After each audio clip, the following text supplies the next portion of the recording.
Good evening. State police are beefing up security near the New Mexico state capitol. After putting up barriers around the Roundhouse, they're now closing off intersections to the general public. News 13's Jamie Seymour saw the new measures firsthand and joins us now with a look. Jamie.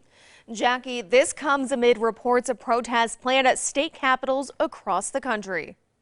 With reports of protests planned in all 50 states in the days leading to President-elect Joe Biden's inauguration, New Mexico State Police are busy putting safeguards all around the state capitol building. I was surprised about the police, but I wasn't surprised about the fence and everything because I'd already seen the picture of it. Okay. I'm saddened by it, but I'm not surprised. The areas around many of Santa Fe's government buildings like the Supreme Court and Roundhouse will be closed to the public starting today.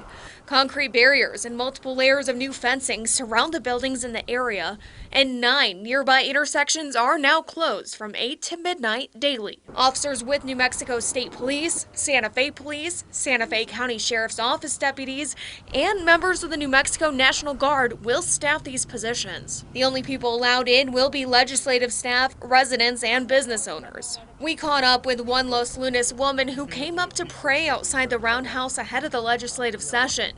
She says taxpayers should still have access. If you're healthy and you're not putting anyone else in danger, we should be able to have access to that building. Okay?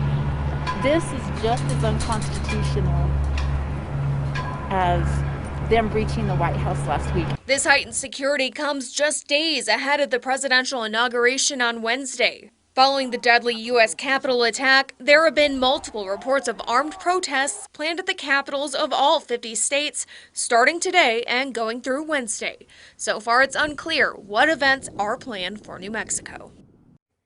These emergency street closures are planned to last until March 20th through the end of the legislative session. Jackie, back to you.